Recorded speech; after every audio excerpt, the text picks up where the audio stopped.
Hello viewers, আজকের এই নতুন ভিডিওতে স্বাগতম। এই ভিডিওতে আমরা দেখাবো কিভাবে ভিআইপি প্রোমো কোড ইউজ করে 1xBet অ্যাকাউন্ট খোলা যায় এবং অ্যাকাউন্ট খোলার সাথে সাথে কিভাবে 10,000 টাকার মতো বোনাস পাওয়া যায়। তো চলুন দেরি না করে শুরু করা যাক। প্রথমেই আপনি 1xBet অ্যাপটি ডাউনলোড করবেন। অ্যাপটি ডাউনলোড করার জন্য আপনি গুগল ক্রোম অথবা অন্য কোনো ব্রাউজারের সহযোগিতার মাধ্যমে অ্যাপটি ডাউনলোড করে ইনস্টল করে ফেলুন। এরপর অ্যাপ্লিকেশনে প্রবেশ করুন। এখন উপরে দেখতে পাচ্ছেন লগইন এবং রেজিস্ট্রেশন নামে দুটি অপশন দেওয়া আছে। এখান থেকে আপনারা নতুন অ্যাকাউন্ট খোলার জন্য অবশ্যই রেজিস্ট্রেশন অপশনে ক্লিক করুন। এবার এখানে 4টি অপশন দেখবেন। এই অপশনগুলোর মধ্যে আপনি ইন ওয়ান ক্লিক অপশনে ক্লিক করবেন। এরপর এরকম আরও একটি ইন্টারফেস শো করবে। এরপর এখানে কান্ট্রির স্থানে বাংলাদেশ ও কারেন্সির স্থানে বাংলাদেশি টাকা বিডিটি এবং সিলেক্ট বোনাস স্পটে যা যেমন আছে তা ঠিক তেমনই থাকবে। এবার আসি সবচেয়ে গুরুত্বপূর্ণ অংশ, অর্থাৎ প্রোমো কোড। একটি অ্যাকাউন্ট খুলে ভেরিফাই করতে হলে আপনাকে অবশ্যই প্রোমো কোডটি ইউজ করতে হবে। আপনারা স্ক্রিনে যে প্রোমো কোডটি দেখতে পাচ্ছেন এটি ইউজ করবেন। প্রোমো কোডের ঘরে আপনি লিখবেন AM52। আমি আবারও বলছি AM52। এই প্রোমো কোডটি ব্যবহারের মাধ্যমে আপনি যে কোনো সময় বিকাশ, নগদ ও রকেটের মাধ্যমে টাকা ডিপোজিট ও উইথড্র করতে পারবেন। এই প্রোমো কোডটি ব্যবহার করে প্রতি সপ্তাহে বোনাস সহ অ্যাকাউন্ট খোলার সাথে সাথে শতভাগ বোনাস পাবেন। প্রোমো কোডটি যাতে কোনোভাবে ভুল না হয়, ভুল হলে আপনি আকর্ষণীয় বোনাসগুলো মিস করবেন এবং আপনার অ্যাকাউন্টটি ফুল ভেরিফাই হবে না।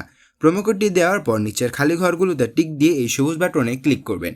আপনার সামনে যদি এরকম রোবট ভেরিফিকেশন আসে তাহলে তা সফলভাবে পূরণ করবেন। তারপর কিছুক্ষণ অপেক্ষা করলে দেখবেন ইউজার আইডি এবং পাসওয়ার্ড দিয়ে দিয়েছে। এই ইউজার আইডি এবং পাসওয়ার্ডটি অবশ্যই স্ক্রিনশট অথবা অন্য কোথাও কপি করে রাখবেন। তারপর নেক্সট বাটনে ক্লিক করে লগইন ইন অপশনে ক্লিক করে অ্যাকাউন্টটি লগ ইন করে নেবেন। এবার অ্যাকাউন্টটি ভেরিফাই করার পালা। নিচে দেওয়া মেনু বাটনে ক্লিক করবেন। তারপর উপরে পার্সোনাল প্রোফাইল নামে অপশনে ক্লিক করবেন। তারপর এরকম একটি ইন্টারফেস দেখতে পারবেন। তারপর এখান থেকে আপনার ফোন নাম্বারটি ভেরিফাই করে নিতে হবে। তার জন্য ফোন নাম্বারের পাশে থাকা লিঙ্কে ক্লিক করবেন। তারপর আপনার ফোন নাম্বারটি এখানে বসাবেন। নাম্বারটি দেওয়ার পর নেক্সটে ক্লিক করে আপনার ফোন নাম্বার একটি কোড আসবে। কোডটি এখানে বসিয়ে নিচের কনফার্ম বাটনে ক্লিক করে দেখতে পারবেন আপনার ফোন নাম্বারটি ভেরিফাই হয়ে গেছে। তারপর উপরে থাকা ফিল ইন পার্সোনাল ডাটাতে ক্লিক করে এরকম একটা ইন্টারফেস দেখতে পারবেন। এখানে আপনার এনআইডি কার্ডের সাথে মিলে তথ্যগুলো দিবেন। এখানে আপনার নামের প্রথম অংশটি দিবেন, এরপর শেষ অংশটি দিবেন। তারপর আপনার জন্ম তারিখ দিবেন। তারপর প্লেস অফ বার্থের এখানে আপনার জন্মস্থান দিবেন। তারপর রিজিয়নের এখানে বাংলাদেশ দিবেন। তারপর সিটিতে ঢাকা, রেসিডেন্ট অ্যাড্রেসের এখানে আপনার জেলার নাম। ডকুমেন্ট টাইপ সিলেক্ট করে এখানে ন্যাশনাল আইডি কার্ড সিলেক্ট করবেন।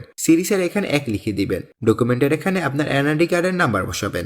আর আপনার যদি এনআইডি কার্ডের নাম্বারটি না থাকে তাহলে আপনার ফোন নাম্বার বসিয়ে দিবেন, কোনো সমস্যা হবে না। তারপর ডেট অফ ইস্যুর এখানে আপনার এনআইডি কার্ডের উল্টা পাশে যে নাম্বার দেওয়া আছে তা বসিয়ে দিবেন। তারপর এখানে ইস্যুর বাইরের জায়গায় বাংলাদেশ গভর্নমেন্ট দিয়ে দিবেন। তারপর সব ঠিক থাকলে নিচের এই কনফার্ম বাটনে ক্লিক করবেন। তারপর দেখতে পারবেন আপনার অ্যাকাউন্টটি সাকসেসফুলি ভেরিফাই হয়ে গেছে। এবার আরো একটি গুরুত্বপূর্ণ কাজ হলো ডিপোজিট। ডিপোজিট করার জন্য ডিপোজিট অপশনে ক্লিক করবেন। তারপর আপনার সামনে এরকম কতগুলো অপশন আসবে। এখান থেকে আপনি নগদ, বিকাশ, রকেট এর মাধ্যমে টাকা ডিপোজিট করতে পারবেন। আমরা দেখিয়ে দিচ্ছি কিভাবে নগদের মাধ্যমে ডিপোজিট করবেন। সো এখান থেকে নগদ অপশনে ক্লিক করবেন। তারপর দেখতে পারবেন মিনিমাম 300 টাকা থেকে শুরু করে সর্বোচ্চ 20,000 টাকা পর্যন্ত ডিপোজিট করতে পারবেন। এর উপরে দেখতে পারবেন নগদ এজেন্ট নাম্বার দেওয়া আছে। এখান থেকে আপনি নাম্বারটি কপি করে নেবেন। মনে রাখবেন এজেন্ট নাম্বারটি একটু পরপর চেঞ্জ হয়ে থাকে। এরপর নাম্বারটিতে ক্যাশ আউট করার পর এরকম একটা ইন্টারফেস দেখতে পারবেন। এখান থেকে ট্রানজ্যাকশন আইডিটি কপি করে চলে যাবেন সেই আগের অপশনে। যাওয়ার পর আপনি যত টাকা ক্যাশ আউট করেছেন তা লিখবেন, ট্রানজ্যাকশন আইডিটি বসাবেন এবং আপনার ওয়ালেট নাম্বারটি বসাবেন। তারপর নিচে কনফার্ম বাটনে ক্লিক করলে দেখতে পারবেন আপনার ডিপোজিট সাকসেসফুল। কিছুক্ষণ অপেক্ষার পর দেখতে পারবেন আপনার অ্যাকাউন্টে টাকা চলে এসেছে। বন্ধুরা, আপনারা যদি নিরাপদ 1xBet অ্যাকাউন্ট খুলতে চান তাহলে অবশ্যই স্ক্রিনে থাকা এই প্রোমো কোডটি ব্যবহার করবেন। ধন্যবাদ সবাইকে।